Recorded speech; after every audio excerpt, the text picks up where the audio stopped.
L'année écoulée a été riche en bouleversements politiques et en tensions internationales. Nous revenons ce soir sur les événements qui ont marqué l'actualité nationale et mondiale. Adama Anouchkaba. La politique a largement occupé les débats tout au long de cette année 2025. On se souvient du dialogue politique dont les conclusions et recommandations ont été transmises au chef de l'État. Il y a également eu le premier changement dans l'attelage gouvernemental, sans oublier la première mobilisation de l'opposition sénégalaise à Dakar depuis le changement de régime. Et nous allons tout de suite voir tout cela avec Cheikh Mohamedou Bamba Gueye. 2025, l'année qui a suivi la troisième alternance au Sénégal, a été aussi politiquement marquée. Le président de la République, son Excellence M. Bassirou Diomaye Faye, a décidé de maintenir et poursuivre le dialogue national consacré à la journée du 28 mai. Le deuxième, sous son magistère, est dévolu au système politique qui est à repenser dans son ensemble de fond en comble avec la présence de la plupart des hommes politiques en vue et de leur formation. Ainsi, après plusieurs jours, la réflexion a débouché sur un rapport remis au chef de l'État. En septembre, le premier remaniement gouvernemental intervient après 17 mois au pouvoir. Le gouvernement Sonko II est marqué par les arrivées de Mohamedou Bamba Cissé au ministère de l'Intérieur, qui remplace le général Jean-Baptiste Tine, et de Yassine Fall au ministère de la Justice, garde des Sceaux, qui prend le relais de Ousmane Diagne. À la mairie de Dakar, Pastef prend les rênes de la capitale, avec l'installation de Abbas Fall en début septembre comme nouveau maire de Dakar, au détriment de Barthélémy Diaz, qui n'a plus le pied à l'étrier à cause de son dossier judiciaire. 2025 aura été aussi l'année des grands actes de défiance, de mobilisation d'un poids électoral dont l'opposition a voulu faire la démonstration à travers sa marche pacifique en fin octobre, qui a aussi eu un répondant politique relevant même d'une riposte massive au lieu d'être graduée au point d'être qualifiée de terrain meeting de par son ampleur dans la mobilisation souhaitée par le président de Pastef et Premier ministre Ousmane Sonko, qui a voulu donner un signal fort toujours sur sa capacité à drainer des foules, reflétant une cote de popularité toujours intacte. Un contexte extrêmement agité sur l'international, avec notamment la guerre entre l'Iran et l'Israël, la tragédie des Gazaouis ou encore la poursuite des combats en Ukraine et l'instabilité chronique dans l'est de la République démocratique du Congo. Alioune Badara Kane passe en revue toutes ces actualités internationales qui ont marqué cette année 2025. 2025, une année de tension, des guerres partout, aucun continent n'aura été épargné. Le conflit le plus médiatisé est sans conteste la guerre des 12 jours, une guerre éclair certes, mais dévastatrice, surtout pour Israël, dont le mythe d'invincibilité s'est effondré. Après avoir ouvert les hostilités pour détruire le programme nucléaire iranien, Israël a connu pour la première fois les ravages de la guerre sur son sol. Le grand frère américain intervient, les armes se taisent, Israël pense ses plaies, l'Iran jubile. Dans la même zone, un autre conflit heurte les consciences. L'armée israélienne se déchaîne sur les pauvres civils gazaouis, des milliers de morts, Gaza ravagé. La famine s'installe, l'humanité s'indigne. Cette guerre barbare ne doit plus continuer. Israël est obligé de conclure un cessez-le-feu avec les résistants palestiniens du Hamas. Gaza obtient un répit. Pendant ce temps, les Ukrainiens sont toujours sous les bombes russes. Ils reculent, perdent du terrain. L'avancée des Russes est inexorable. Poutine maintient son emprise et Zelensky devra négocier pour sortir de cette guerre d'usure. Il veut bien conclure une paix, mais à condition d'obtenir des garanties de sécurité. Loin de l'est de l'Europe, une autre guerre fait des milliers de victimes. Les rebelles du M23 prennent Goma, dans la partie orientale de la République démocratique du Congo. Donald Trump tente la médiation et obtient un accord de paix. Mais cet accord tiendra-t-il? Depuis 1998, l'Est congolais n'a pas goûté aux délices de la paix. Un autre grand pays du continent, le Soudan, est lui aussi déchiré par la violence. Les miliciens FSR et l'armée gouvernementale s'opposent. Le désarroi des civils est immense sur le continent. Un autre constat s'impose. Les coups d'État sont de retour. En cette fin d'année, les militaires prennent le pouvoir en Guinée-Bissau. Au Bénin, le putsch est un échec. Assurément, En 2025, la paix du monde aura été profondément troublée. Les mécanismes internationaux de prévention et de règlement des conflits ont démontré toute leur impuissance. Et c'est l'heure de découvrir notre destination du jour sur la carte justement, et c'est dans le nord, Saint-Louis précisément. La région a connu une année charnière, de la riposte face aux crises sanitaires à la résilience des populations face aux inondations et le dynamisme des secteurs productifs et sportifs. Le territoire a affirmé sa capacité d'adaptation et de résilience. De notre correspondant Bakary Dembassi. L'année 2025 restera gravée dans la mémoire de la région de Saint-Louis, marquée par des défis sanitaires, des avancées économiques et des initiatives environnementales majeures. La fièvre de la vallée du Rift a frappé le nord du Sénégal, causant plusieurs décès et semant l'inquiétude parmi les populations. Grâce à la mobilisation des professionnels de la santé et à l'engagement résolu des autorités, l'épidémie a été enrayée.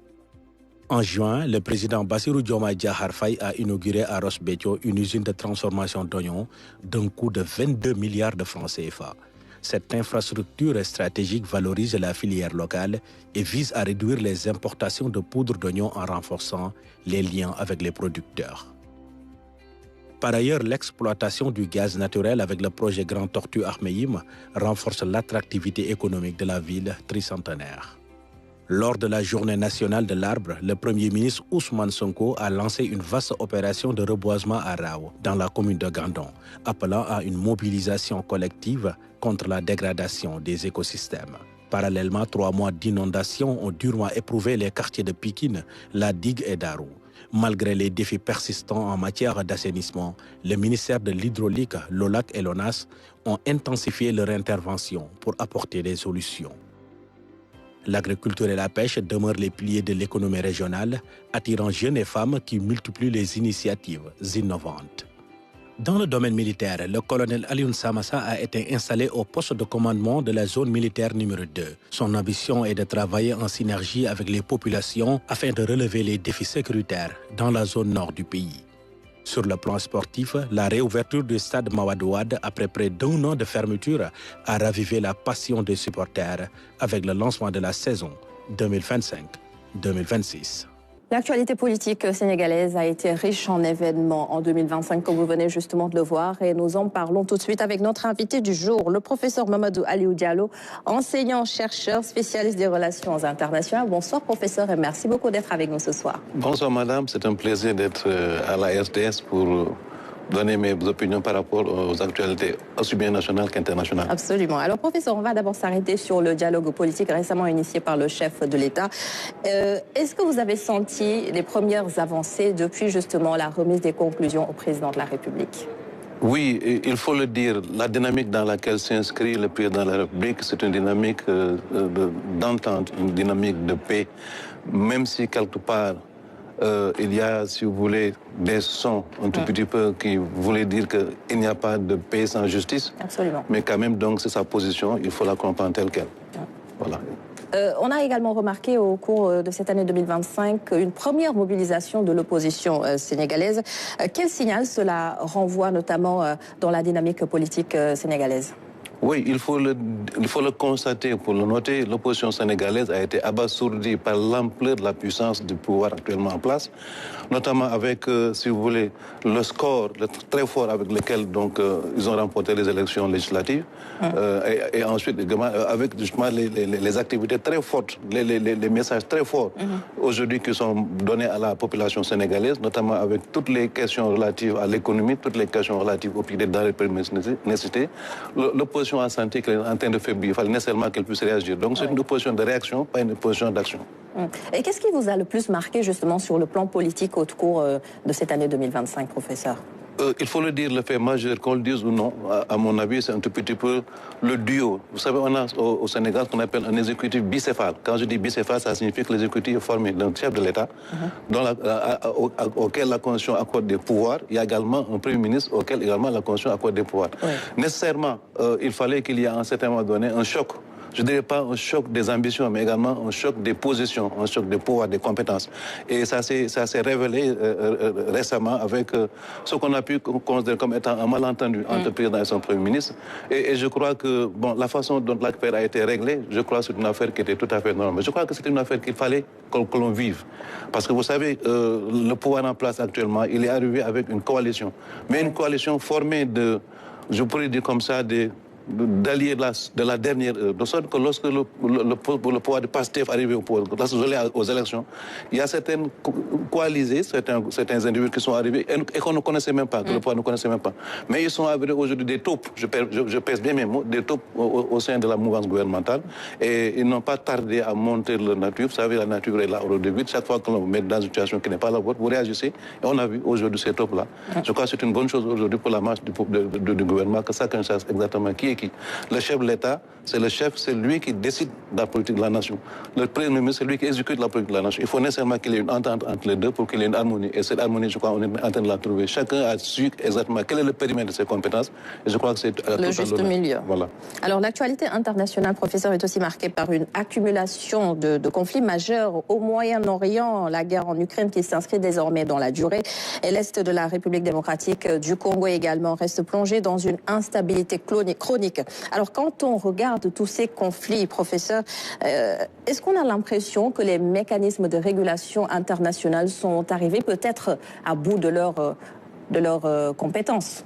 Oui, si nous faisons une rétrospective du premier conflit que vous avez cité, celui du Proche-Orient, on pourrait dire que c'est conjoncturel. Je veux dire même c'est pas conjoncturel, mais c'est tout à fait congénital. Le droit international a toujours échoué par rapport à la question du Proche-Orient. Regardez, depuis les années 1950-57, lorsqu'il y a eu donc le partage, le soi-disant partage que Israël refuse d'appliquer, aucune résolution aujourd'hui n'a pu obliger Israël à reculer. Oui. Et tout le monde sait aujourd'hui qu'Israël, c'est un envahisseur. On voulait raser Gaza et sortir la population palestinienne de Gaza. Et l'ONU ferme la bouche. Je dis que ça, ce n'est pas une faiblesse, mais c'est congénitalement une faute. C'est la perte du droit international, mais c'est la perte, c'est le renouveau et c'est la force du droit de la force. C'est le droit de la force en lieu et place du droit international aujourd'hui qui n'a pas réussi à gérer cette question-là.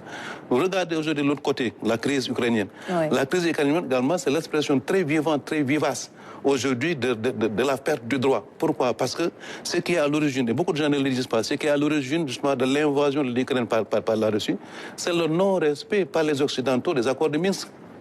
Que voudrait faire de cette région-là une région pacifiée. Mais qu'est-ce qu'on a constaté? On a constaté que les Occidentaux, en premier, les Allemands, les Français et les Allemands, avaient des bases militaires au niveau de l'Ukraine, ce que la Russie ne pouvait pas accepter. Ce qui justifie aujourd'hui, ce qui explique en tout cas la position de la Russie. Maintenant, vous regardez également les positions de l'Union européenne, les positions de l'Occident par rapport à cette crise-là. Dans un premier temps, ils ont voulu créer ce qu'on appelle un embargo économique. L'embargo n'a pas réussi. Oui. Ils ont voulu donc également armer aujourd'hui l'Ukraine. Ça n'a pas réussi. C'est maintenant seulement avec des mouvements que l'on pourrait qualifier de mouvements, pas futuristes, mais non avant-gardistes, mais des positions de réactionnaires qui sont en train de dire désormais on ne peut plus taper sur la table parce qu'on n'a plus les moyens. Il faut appeler aux négociations. Des négociations auxquelles ils ne croient pas parce que c'est l'expression de leur échec. Et pour ce qui est de l'Afrique, professeur, je le disais tout à l'heure, en RD Congo, les violences s'accentuent. On a également vu une tentative de coup d'État au Bénin. On a également vu le même scénario, pratiquement le même scénario en Guinée voisine. Qu'est-ce que cela traduit aussi? Sur le continent, on a l'Union africaine qui devrait peut-être jouer ce rôle de médiation et de régulateur. Oui, c'est une bonne remarque. En Afrique, de façon globale, on s'est rendu compte que nos institutions n'étaient que les haut-parleurs, si vous voulez, des puissances occidentales qui dictaient les conduites à tenir. En ce qui concerne l'Union africaine, c'est vrai qu'elle a soi-disant des instruments de médiation, des instruments de conciliation, mais ce sont des instruments, si vous voulez, d'un point de vue tout à fait formel. En réalité, ce qu'on a constaté, c'est que chaque fois que les intérêts occidentaux étaient en cause, c'est en ce moment seulement que l'Union africaine ou bien la CEDEAO intervenait. Mais chaque fois que les intérêts des Occidentaux n'étaient pas en cause, c'est en ce moment que l'on criait c'est un coup d'État, ce n'est pas un coup d'État. Regardez pourquoi on a voulu intervenir au Bénin, pourquoi la CEDEAO a voulu intervenir au Bénin et pourquoi la CEDEAO a fermé ses yeux par rapport à ce qui s'est passé en Guinée-Bissau. Parce que justement, au Bénin se trouve un régime qui est pro-occidental, un régime qui est juste l'excroissance du pouvoir de Macron en Afrique. C'est pour cette raison justement que la CEDEAO a voulu intervenir. Alors que pour ce qui concerne le cas de la Guinée-Bissau, regardez ce que même en Guinée-Conakry également, mais les gens ont fermé la bouche. Mais tout le monde sait aujourd'hui que ce n'est pas les intérêts africains qui sont sauvegardés. Et pourtant, les statuts de la CEDEAO disent qu'il est interdit aux États africains de créer ce qu'on appelle des alternances par le biais de coups d'État. Et quid? Alors pourquoi alors ces États-là se taisent? On se dit que c'est une question qu'il faut dérégler. Donc il faudrait que l'Afrique se ressaisisse, que l'Afrique se réveille pour dire que nos affaires africaines, c'est nous-mêmes Africains qui devons les résoudre, pas d'autres. Et c'est ce qu'il faut comprendre. Et vous avez vu également le dernier sommet, vous n'en avez pas parlé, mais c'est une question d'actualité aujourd'hui, le sommet de l'Union africaine. Vous avez vu ce qui s'est passé également au niveau de la CEDEAO. On s'est rendu compte que c'est une CEDEAO qui, d'un point de vue formel, existe, mais c'est une CEDEAO qui est encore appelée club de chef d'État, comme le disait le président Bassirou Diomaye Faye.